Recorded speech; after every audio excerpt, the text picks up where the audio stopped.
Yes. So good afternoon, one and all. So in this session, we'll be discussing or we'll continuing the class which we were discussing in the previous session that is related to your thread concept. So earlier we discussed about something in the previous session. We discussed about introduction part related to thread. What do you mean by thread? How threads are actually created, and how these threads are much more better when compared to creating different multiple processes like child processes or parent processes. Okay, so that is all we discussed in the introduction part. After that, we discussed something related to your multi-threading models. So what are the different since we said that there are two different type of threads usually exist in our system, something called as user level threads and something called as kernel level threads. Okay, so this is the user level and kernel level. And we said that the user level threads are actually taken care by the thread libraries which we people are going to generate or create in our applications. Whereas coming to the kernel level threads, these will be taken care by the operating system. So that we have discussed it. Okay. So in order to provide some relationship, in order to make our task easier or make our task get executable, so we have shown some three different type of models, something called as many to many. Then we have something called many to one, and we also discussed about one to one. So you people might not know what do you mean by one to one is nothing but for one user level thread, we'll be having one kernel level thread. Same way, every user level thread that has been created, there will be one kernel level thread created by the operating system. Remember, this kernel threads, whatever we are generating, will be taken care of with the support is provided by the operating system. Whereas coming to the user level threads, the support is actually provided by the applications, whatever we people are developing. Using that applications, we are trying to provide the services to this particular user level threads. Okay, so kernels will not interfere in application level threads. Same way, the user level threads will not interfere in this kernel level thread. So that we have discussed. So one to one means for every user level thread will have one kernel level thread that we already discussed. We already discussed about the disadvantages because of which. Then we have many to one. So that also we have discussed. So many user level threads will be there, and there will be only a single kernel level thread. So there will be a point here, pivot point from where we can, this user level threads will be transmitted. This is what we call pivot point or something like that. So the information will be transmitted from here to the kernel. So there will be only one kernel who will be providing support to all these user level threads. Whereas coming to many, what did we discuss is that there will be many user level threads that can be created. But whereas coming to kernel level threads, there may be either equal to the user level thread or maybe less than that. Mostly it is less than that, not equal to, because if it is equal to this particular thing, then it becomes one to one. Okay, so that's why here what happens, there will be the kernel level threads will be multiple, but it will be less than the user level threads that are being created. Now from this, let us suppose this user level threads, we have three processes or three threads here, and whereas coming to kernel level, we have two threads. So using these two kernel level threads, we will try to solve or will try to provide the services to these three user level threads. This is the way it actually works. And this overcomes the problems that are present in your one-to-one and many-to-one process. Okay, process model or threading models, whatever we have discussed. So today we will be discussing about something called as thread libraries. So basically we have actually gone through the introduction part. Just I'll revise it up. So we actually have three different type of threads we discussed earlier. So one is something called P thread. We call it as POSIX thread. So P is nothing but POSIX. POSIX thread is mostly used for Linux based flavors, something called as Linux. We have something called Ubuntu. In the same manner, we have other flavors, okay, Linux, Unix, Ubuntu and all. If we talk about Windows, all the Windows operating systems, whatever we do have, these will be supporting Windows threads. Same with Java. So whatever the Java applications or the programs we people are creating it, that can run on a something called as JVM, right? For that, definitely we require Java threads. You people might be familiar with it. Now remember, since our operating system, this JVM actually resides on top of operating system. So due to which what happens, whatever the threads the Java has been creating, that will be taken care by the operating system. Means whatever the programs we are creating, whatever the threads we might be creating using the program, that programs will be executed directly by the operating system. So whichever it might be. For example, you are running JVM on Windows platform, then Windows threads will be taking care of this particular JVM execution, whatever we are having. Same way, if we people are executing JVM in P threads, I mean Linux or Ubuntu or flavors of the Unix, then definitely this P threads will come into this. P threads will take care of this particular what we call JVM executions and all related to Java programs. And moreover, if you talk about here, this P thread supports both user level as well as kernel level. It can either support user level threads or it can support kernel level threads. But if you talk about Windows, well, Windows will not support user level. It is meant only to support the kernel level threads. So operating system will provide support only to the kernel level threads here. Okay, so this particular Windows thread, it totally focuses on kernel level threads. But whereas coming to P threads, it can be used either as user level thread or it can provide support as a kernel level thread. Both depends. And whereas coming to Java threads, it is used for execution of the programs written in Java using with the help of something called JVM. And this JVM, whatever will be present in top of this particular operating system, so automatically this will take care of execution purposes. Okay, this is what the whole thing what we discussed in the previous session. So here in the next part, yeah, POSIX. POSIX actually done nothing but usually we call it as P threads here. So there will not be any kind of hyphens here, just have represented like that. Okay, so it will be something like P threads.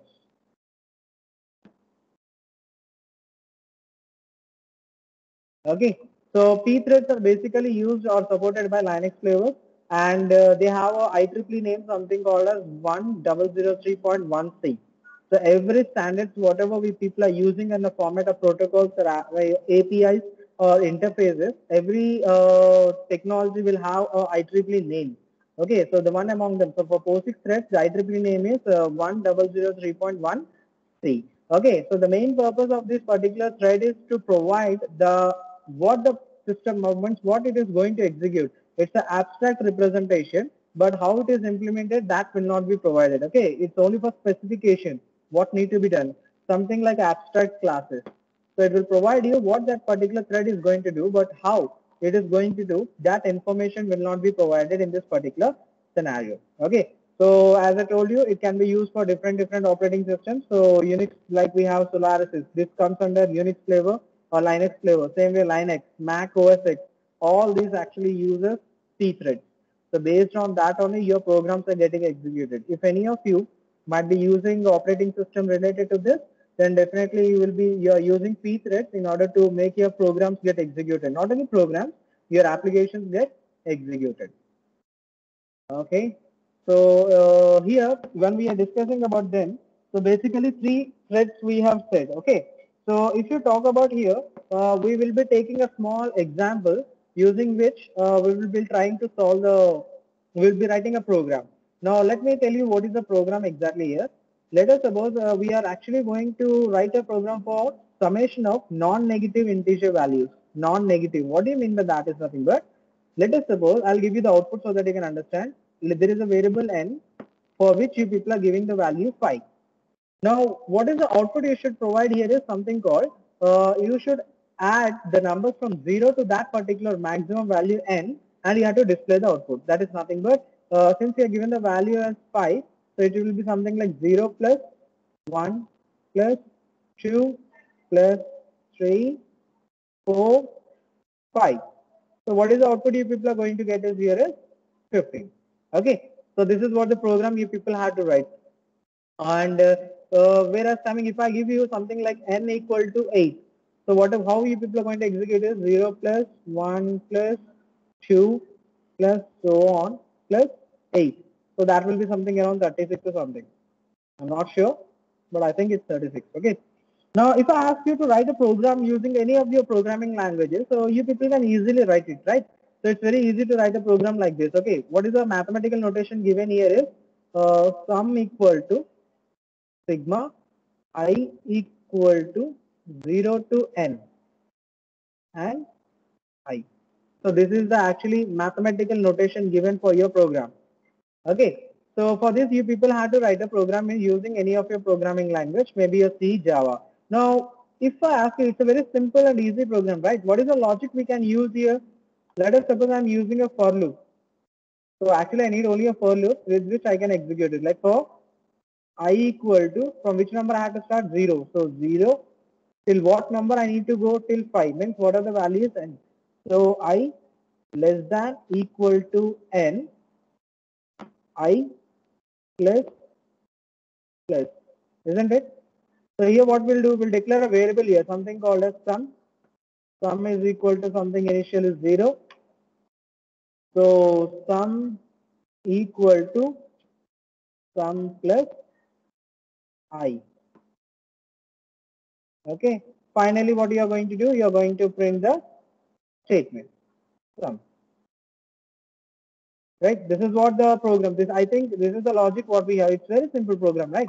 But whenever we people write a program using this particular logic, what we are doing is we are actually creating a process. But what I said is we wanted to write this program using multiple threads. Okay. So we are going to write this particular program using threads concept. So we are not going to generate any process. There will be only a single process who will be creating multiple threads. Suppose this is a process created. It will create multiple threads, T1, T2, T3. And these will try to execute the program and then provide you the answer. Okay, so this is the way how we people are going to do. So this is the example what we are going to see. And with this example, we will be implementing in all the three concepts. Something like pthreads, we'll be discussing about this in Windows threads using Windows, and then we'll be discussing them in Java. Since I think most of you are familiar with Java programming, so you can write a Java program. You know how to create threads, right? So using based on that, you people can write a thread means this particular program. It's very easy. And if you know that, if you have a knowledge of how to create threads in Java, so when I'm explaining it, it will become easy for you to understand. Okay, fine. So let's get back to the slides and let me show you the programs what we do have. So the very first program we'll be discussing is with respect to your thread libraries here. So thread libraries, I mean to say the POSIX threads, what we are going to discuss here, pthread. So this is the program, overall program written in C. This is a C program. But remember, this is with respect to what we are discussing, pthreads. So pthreads work in which particular platform? It will work in Linux. It will work in Unix. So if you want to write this program in your Windows, well, it's highly impossible because this is the flavors which are actually supporting this pthreads. So Windows will not support something called as pthreads. It will support something called Windows threads. So here we are going to write this program in your Linux or Unix, where you might be seeing these are the packages what we are actually getting installed here. So since we are using threads concept here, okay, system calls we are using here. So definitely we require this particular header file. We are talking about threads. So pthread.h header file is mostly required, because if this header file, if you are not importing it, you may not be able to execute your program perfectly.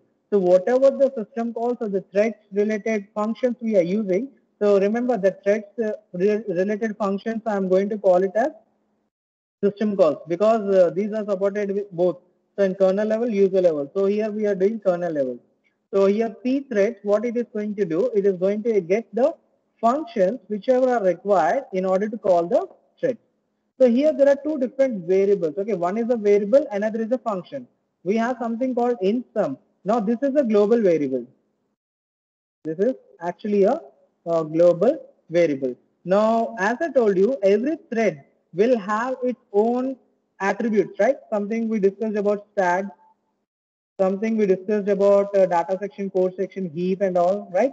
Same way, threads will have something called as tags.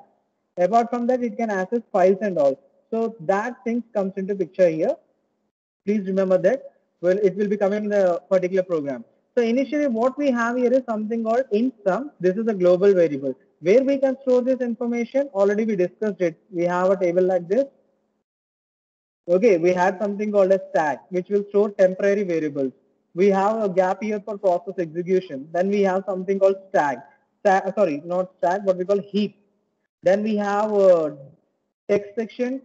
Then on top we have data. So data section will consist of the global variable. So here this information will be stored here. Okay, that's the reason I'm telling. So here in_sum, this is a global variable been declared. So whenever the process creates how many child threads, all these threads can access this particular variable sum. Next, we have something called void star runner. Now, this is the function which is used to execute the code which I have written it. Okay, when I was showing on your whiteboard for statements, right? I have written some statements here and we have executed that statement. That is what we are doing, summation. Now that summation will be executed by this particular function. So we are going to create a thread which will execute this particular function. Okay, so first, yeah, let's come to the next step, something called int main, int argc comma cast. So I think you people are very much familiar with argc and argv. Still, I wanted to explain it so that you can have some clarity. Argc is nothing but it's called argument counter. Argument count. Okay. So what it does is, see, this program will be actually providing the input. What is the value we give? N equal to 5. Now this value will be given as a command line prompt. Okay. It will be given on a command, CMD, command line prompt. Okay. CMP or you can say CMD. So command line prompt, we will be giving the value of 5. Okay. So here argument count will actually get the argument. So whatever the value we are giving, so in a black screen, we will be giving something called 5. Now that 5 will be stored here. Now, this argument count will consist of two things. First, it will consist of the name of the particular program which we are executing it. I mean this program. The second argument is whatever the variable, whatever the value we wanted to do the summation, that value. So what is this, what is the maximum size is 2. Remember this. The argument count maximum size is 2. Okay, if it is not there, then definitely based on that some action will be taken. Okay, so after that we have something called as ARGV. So I think you people might be familiar with this. ARGV is nothing but it's an argument vector. This is argument vector. What it exactly contains is nothing but it consists of set of data. Okay, or we can say it is a set of arrays. Arrays which are used to store the information. Like we people are creating arrays, a set of arrays. Similar kind of array. So that is what this argument vector. So this vector will consist of the parameters whatever we are passing. This y5, this y value will be present in this particular array. It will have a certain size by default. Okay. So if not you want to provide your own, you can give a parameter here like argv. Within this you can give either 5, 4, 3, whatever you want to. If you're not giving for something like this, then by default whatever the system has decided, that will be provided as a parameter. Okay. So default size will be allocated to it. So whatever the variable you people are giving it, that will be assigned here. One more point, what you people have to remember here is this variable 5. Actually, it is an integer type, right? But since we people are giving in a command line argument, as a command line argument, what will happen is this will be taken in a format of a character. Okay, because this argv, whatever we are talking about here, this argv is actually a set of array which is of type character. So 5 will be stored as something like this within quotation. It's a character. It's not a variable, I mean integer. This has to be converted into integer. Then only we can perform that summation 0 plus 1 plus 2 plus so on up to 5. Whatever the summation we are going to do. Okay. So this is what all related to your these two, ARGC and ARGV. ARGC is nothing but it's an argument counter which is used to represent the count. Okay, whatever the parameters you people are transmitting during command line when you are executing the program, that will be taken care. So the maximum size for this is 2. So the first one, the first count represents the name of the program which you people are executing it, and the second count will be related to the variable whatever you people are giving as the input. Okay, for what you want output here. Whereas coming to ARGV, this is nothing but it's an argument vector. This vector will actually consist of the set of arrays of type characters. Okay, I think you can understand here we already written it char argv star. So it is all whatever the values we are providing, that will be in a format of character. But since when we will execute it, we cannot execute something in a format of what we call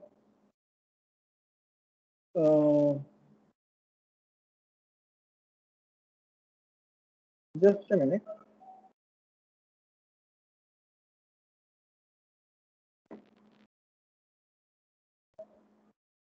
Yeah. So we cannot provide this in a format of something called as character when we are executing it. So we need to convert that variable 5 into integer. Okay, how we will do how we can do that, I'll tell you in the in this particular diagram. Next step. Okay, I think it is very clear till here. Next, we have something here, something called pthread underscore t. Now you can see here, usually in the main program, we declare a statement like something int a comma b, right? So initially I gave the value n equal to 5. So what we will do if I am writing a simple program, I'll be using something called int n. Sorry. So I'll be using something int n.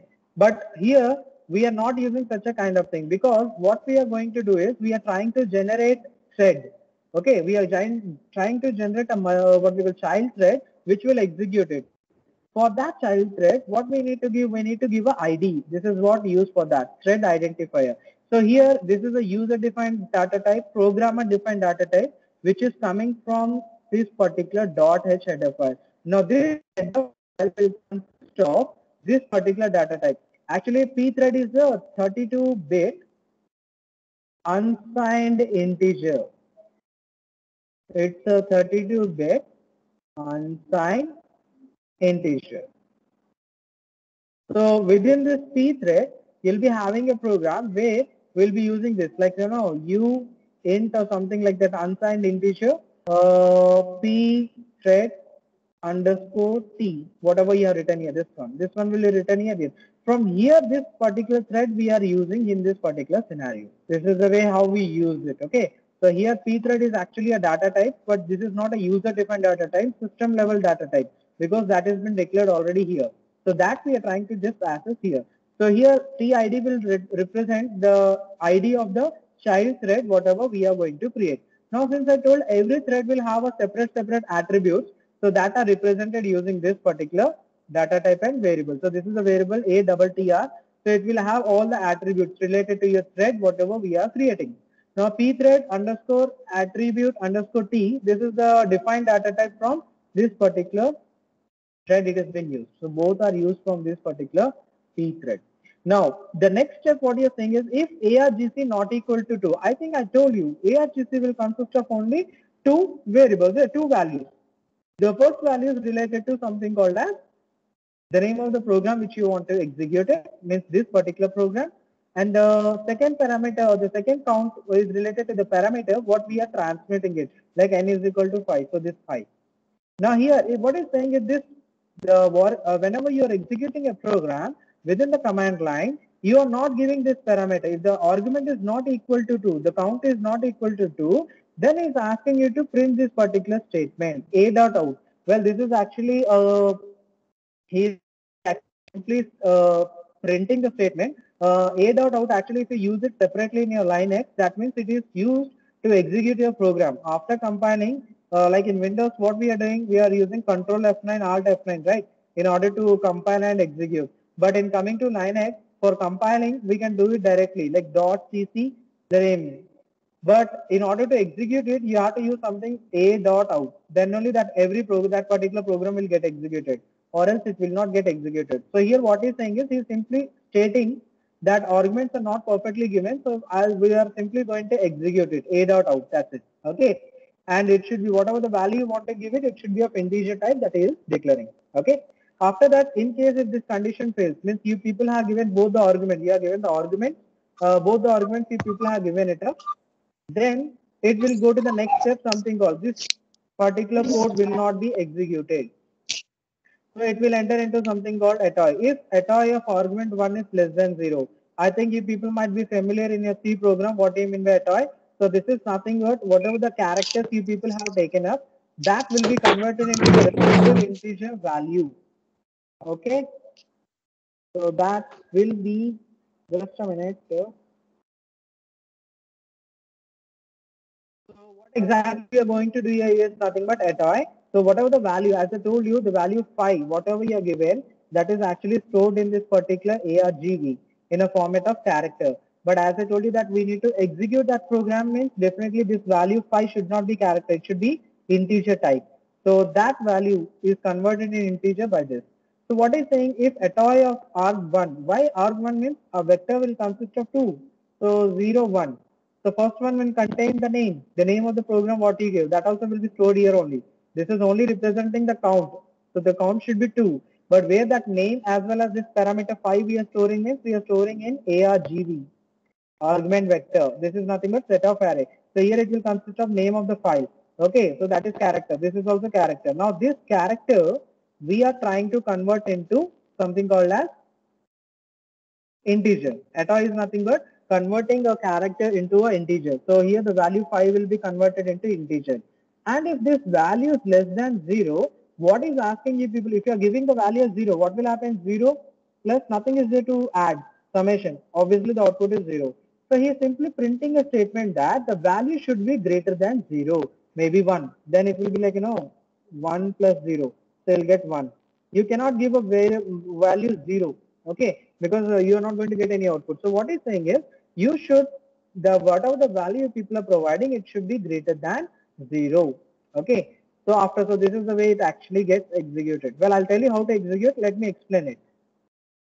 Now after that we have something called, well, till here I think it is clear. Now we have something called attributes. Since we already declared attributes, we need to set the attributes now. So here we are not setting any attributes here. By default, whatever the values are there, what the system given default values are there, that are allocated here. So how it is allocated is pthread underscore a_tr underscore init address of a_tr. So what we are setting the attributes. Since we are not providing our own attributes here, by default, whatever the system has given the attributes, that we are providing here. Okay. Now we are going to create the thread. How we can create a thread? We need to use a system called as pthread underscore create. Remember, whatever the things, what are the functions you people are seeing here? This function, this variables, data types, whatever you're saying, f, printf, all these are coming from this particular pthread.h. So this is what your API, application program interface. From here, all the interfaces have been provided. We are simply using this function, but this function related code is actually present in this particular header file. From here, we are getting the data. Now in this pthread underscore create, what we are going to do is we are going to provide some set of attributes here. The first attribute what you see is nothing but the ID of that particular. So we are creating a new child process. We need to provide the ID for that. That ID we are providing here. Apart from that, we people are setting the attributes also for that particular thread. So that is represented here. Now after this, we'll be giving two more arguments here. Runner argument. I think you can understand. So this runner, as I told you, this runner is meant for executing your thread. Whatever the program logic is there for I equal to 1, I less than equal to n, I plus plus summation. That will be executed. Who will execute? A thread. So we are creating a thread and we are telling that particular thread, this is the function from where you have to execute it. From here you have to start executing once you are created. So what is the input argument we are giving? The value 5. That value is we are providing here. So it will have to, as I told you, the first will contain the name of file, the next is the parameter. So this parameter we are transmitting here. Okay. Now here, threads are basically classified into two types here, asynchronous and synchronous. Okay. Please remember here, asynchronous, synchronous. In asynchronous, what happens? The parent and the child will execute in parallel. The parent will create a child thread and after creating it, both will start executing parallelly the task. Okay. Parent will also will start execute it and child also will start execute it. Now these two threads will be independent of each other. Since they are executing separately, so they are parallelly, they are independent of each other. So there will be a very less data sharing will take place. Whereas coming to synchronous threading here the parent will create a child thread, but once the child thread is created, this will execute. Whereas coming to the parent, it will wait. It will be in a waiting state. Means they will not execute parallelly in synchronous communication. Okay, in synchronous, the parent will wait once the child is created. Now this child thread will keep on executing it. Once he has completed the task, then he will come and join the parent. Then the parent will resume working and then based on that he will start executing, okay, and completing the task. This is the only difference we do have. And whenever we are talking about synchronous here, we can also call it as something called as fork join strategy. Fork join strategy is nothing but fork is a system call which is used to create the thread, right? This thread we have whatever we have created. Now he will execute it. Once he has completed its task, he will join. Join to whom? He will join the parent. Then the parent will resume and start executing it. So why I'm saying this here is because this particular program, whatever we are seeing, is actually going to use The second strategy, that is nothing but synchronous fork join strategy. Fork join. So what do you mean by fork join here is nothing but the parent process will create a child process, child thread, and the parent thread will be residing, means will wait until the child is completing. Once the child completes it, automatically it will be joining the parent and the parent will resume execution and then he will start performing the operation. So that's why you can see here pthread underscore join. For this statement, I have explained the previous scenario. So pthread underscore join means we have created the process, thread. And once the thread is created, now he has to execute it. We have given the parameters, what he has to do. So then what the parent thread has to do, he has to simply wait for this particular thread to complete it. So that's why we are using pthread underscore join tid comma null. So after this particular thread, what is the thread? This particular child thread completes execution, performing the summation. It will give you the value 15. To whom? So that is nothing but here, pthread underscore. So here it will transmit it. So thread ID will transmit that to the parent thread that the value is 15. Then the parent thread, what it will do, it will resume its task and then it will print the value sum equal to 15. And then it will finally terminate. This is the way it is actually going to execute. Whereas coming to this runner method, I think you people can understand here, this is the way we are executing int I comma upper equal to at I of param. Param is nothing but what are the parameter you are transmitting? First argument 5. So this argument will come here 5. The address of that particular argument will come here. So at I will try to convert the value. So whatever the value we have 5, it is of type character, right? That will be converted into integer and then it is given to upper. Now obviously you know the code what needs to be written. So here basically how many threads are actually created means there are only 2 threads that are created. Since you people have completed Java programming, you know that main thread is by default your parent thread. Whenever you execute a program, whenever the main is executed, a main thread will be generated, right, in Java. Same way here, the main is your parent thread. That thread is creating this child thread, this pthread. Who is creating means main thread is creating this. Then the parent thread, the main thread will enter into a waiting state. And then the the child thread will start executing it. Once the summation is done using this parameter, it will send the information here. Then your main thread will start executing. It will print this statement and finally you'll get the value sum equal to 15. This is the whole scenario of your POSIX thread. So how many threads are created in this? 2 threads are created. One is by default your main thread. 2 is your child thread, what we wanted to create. So this is your child thread. Okay, and we are telling the child thread you need to execute this function, runner function. So it will come here, runner. So parameter means the parameter what you are transmitting, this parameter will come here. The address of that particular parameter means this particular value 5 will come here. So at I of param is nothing but whatever the value is at 5, that will be converted into integer and given. So this whole thing. After that, finally what we have pthread underscore exit. So once the child thread, I told you, once the child thread completes its task, it has to terminate. How it is terminating this is the method it is using, system call pthread underscore exit. So with this, it will just get terminated. This is the whole scenario related to your thread library. Okay, so we are doing that with respect to your pthread. Next, we will see with respect to your Java. Sorry, not Java, Windows. Okay, this is a small scenario how we people can create threads. So in the previous example, we have created only one thread. If you want to create multiple threads, you people can use the declaration like this, hash define none. So I can create 10 threads here. So this is the syntax for creating the thread. So based on the for loop, you people can keep on generating the threads. And once all the 10 threads complete, then the parent thread will start executing it. Okay. So in the previous one, we have only a one parent thread which have created one child thread. That's it. But if you want multiple, you can create it. So when all these particular child threads have completed their task, they will terminate using pthread underscore exit. Then the data will be transmitted to parent thread. That is your main method. Whatever the main you are taking, this is a main thread. Now this thread will execute or it will provide you the output.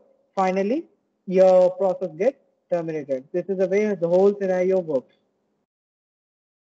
Yeah, this is related to your Windows here. So without now, I will not go in depth in this since I explained you previous same logic. Only difference will be your system. This will be executed in your Windows. Since we are executing in Windows, we will not be having pthread because that can be implemented only in Linux related flavors. Okay. So here we have something called windows.h. So whatever the system calls we require in order to create a thread, that will come from windows.h. So here earlier we have written something like sum there. Here also we have a global variable d word sum. Now this d word is again 32-bit. As I told you, it is a 32-bit unsigned integer. Okay, it's an unsigned integer what we have here. Sorry, I'm not unable to write it properly here. So please remember this is a 32-bit. It's a 32-bit unsigned integer. Use it to provide, use it to store the information related to sum. So this will have all the summation purpose. Next, we have something called as Win API. So I think you might have understood now. So we require application program interface. What interface we are using? Win API. That is nothing but Windows API. So this is the code where you people are going to execute that summation 0 plus 1 plus 2 plus so on up to 5. You're doing it. So that will be stored here. So this is the logic. I think you can understand now. D word is the integer I told you, less than equal to upper. So it is upper is getting the value from parameter what you're transmitting here. The upper I plus plus. So sum plus equal to I. Simple logic. Now let's come to the main method here. So main method actually consists of these two similar to your previous program what we have seen. Only difference will be with respect to the parameter, the system calls whatever we are using and data types. So there we use something called pthread underscore t, but here we are using d word. Okay, this is used for representing the thread ID. So in order to handle means there we use something called pthread underscore a double tr underscore t. That is for handling the attributes of that particular thread. Here we have something called as thread handle. This will contain the attributes of your thread. Concept is same. So whatever the attributes we have with respect to the thread, this will be handling it. Okay. Finally, same. The logic, the below logic is almost similar. Int argc not. So because here also we are providing the input in a format of command line arguments. So two arguments will be there. First, with respect to the name of the program. Second, the parameter whatever we are giving. Value 5, 6, 7, 8, whatever it is. So here that is he is saying if that is not provided perfectly, an integer parameter is required. Let us suppose instead of 5, you are giving something high. So definitely it is a character. So it is a word, right? It is not a word. So that's why he's saying it is so whatever you are giving, it should require a parameter. Okay, a parameter is required. You are not giving. You are simply executing the program like the name of the program is XYZ. So you are giving XYZ.c. That's it. You are not giving parameter 5. So what is saying an integer parameter is required? It will say that this particular parameter is required if you are not providing it. So after that, what happens? This will be checking it. So whatever the value you're giving, it should be greater than 0. If it is less than 0, it will simply say that it will ask you to give a value which is greater than 0. And then we have here same process, no changes here. Now what is the next step we need to do? We need to set the attributes. So this is the way how we can set the attributes. But in coming to your Windows, we people have more attributes with respect to almost 10 attributes you need to provide for each and every thread. So whatever the attributes you're seeing here, these are default attributes that are provided. We can change it as per our requirements. Okay. So the first one, what you see the attribute here is security. You want to provide any kind of security for the particular thread that you can provide using this particular. So initially it is null. We are not providing any kind of security since we are creating only a single thread. So what are the stack size? As I told you, every thread will have its own properties like stack, which is used for storing temporary variables. So here the default value is given as 0. If you want to provide any size, you can provide here. Then we have thread function. What it has to do? As in the previous one, we gave runner as a function. Here we are giving it a summation because the summation is the method which will be executing your code. That is what is provided here. Now after that, what we gave there? We gave the parameter there, the value 5. So here also we need to give the parameter. So here it will contain the value 5 is existing with this particular parameter. From here the value is transmitted to this and the remaining process is executed. Same with thread ID, whatever is there, we need to set the identifier. So whatever the child thread is created, what is the identity of that? That also we are transmitting. It is similar to the previous one. Only difference comes here is the structure. Structure is different. Okay. So remaining process is same. That's what it's saying. Now coming to the handling here, we are setting the attributes. Now in the previous one, what did we do? We created the thread and then the parent thread went for waiting operation. Okay. So how it went? Pthread underscore wait. But here in order to make the parent thread wait, we use this particular command, wait for single object. Since only we are creating single thread, we are using this. But if you want to create multiple means in place of single, you can write wait for multiple threads, multiple objects. So if there are more than one thread you people are creating, you can use this function wait for multiple objects. Okay. But if there is only single thread you people are creating, then it will be wait for single object. This is the way it does. And once the function is performed properly, it will be asking you. So obviously we need to close the channel. We need to means that particular parent thread, I mean the child thread has to terminate its execution. It does using this close handle. And finally, what the parent will do, the parent thread, that is nothing but your main thread, this one. This will execute sum is equal to 50. This is the way it actually executes. Very easy, right? If people might understood. If you have any doubts, you can ask in the at the last. Okay, finally, we'll go to the next one that is related to your Java. So in Java, you people might know how to create threads. So basically, there are two ways how we can create threads here. So one is with respect to extending a thread class. Okay, so you people will create a user thread class from the package. From there, you will be extending that. Okay, and you will be creating the thread classes. The second method, what we have is implementing a runnable interface. You people can use runnable interface and execute it. How we execute something like we write class name followed with implemented runnable, implement runnable, right? You people write something like this. I expect that you people have basic idea related to Java. Okay, if not, you people can just go through it so that you can understand it. So this is what the scenario related to it. So the syntax for runnable interface is public interface runnable, and this will contain a method called run. Now this is a method which will execute all the programs. Okay, whatever the logic we are writing for loop, that will be executed in this particular run. So we will see the program here. Okay, let me show you so that it becomes easy. Now this is the program related to your Java program related to your threading concepts. Same logic we are doing. Okay. So I think I don't have to explain much here. You people are familiar. You know this is a class name. So you people are using something called private int sum. Since Java will not support global variables, we need to provide the explicitly this value. That's the reason we are written as private. Public int get sum. So this is the method where you people will be executing your sum and finally you're printing it. So public void set sum int sum this sum equals to. So what you are doing here using this parameter, I mean this function in order to execute it. So this is the way how you're doing it. So class summation implements runnable. Now this is where you people are going to see the child thread will execute this particular class. Which one is the main class? I mean, which one is the parent thread here? So parent thread comes under here. Your main thread is your parent thread. Remember. So this thread will initiate this particular child thread, which will execute this particular class. So these are the variables related to it. And since I told we are implementing runnable interface, definitely it will have something called run method, and this will contain the actual logic of summation 0 plus 1 plus so on. So this is what represented here. So whereas coming to here in the main method, what you are saying, you're first trying to get the argument. So here also you're giving in a command line argument. So you're trying to get whether the value is greater than 0 or not. If it is not greater than 0, you're simply printing a statement saying that it must be greater than 0. So here we're using arg0. Okay. Else some object equal to new sum. So in case you are given the parameter 5, then definitely it will call this particular new sum. New sum means from here object is created and it will be transmitted here.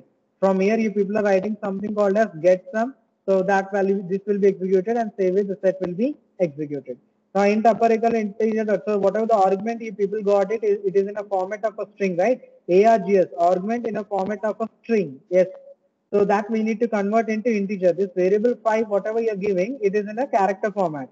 We need to convert into integer. So this is the method how it is going to do. Finally, you people are creating a thread now. So here we are creating a thread. Thread T equal to new thread. So what is the name? What is this particular thread has to execute? The summation method. So within that we are giving the parameter upper. So the value 5 we are giving it. And the sum object which has to be executed. Then we are asking thread dot start. So now your program will start executing. Your child thread is created and it will start executing. So I think I explained you about try and catch. Used for what? Handling exceptions, right? So that is nothing but interrupts. User related interrupts to catch it, we use this try and catch. So whenever there is a problem within this logic, catch will take care of that particular error. Okay. So here what is using in try is nothing but thread dot join. So what do you mean to say? As I told you, it is a synchronous in nature. The parent main thread created this particular thread and he entered into a waiting state. He is not performing parallelly. Now the parent, the child thread started executing. Now after completion of it, it will indicate that I am ready to join with the parent. So this is what executed.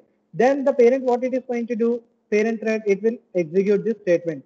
The sum of the value 5, the sum of 5 is 15. How it is getting based upon this. So this is the way the whole scenario actually takes place. It's very easy.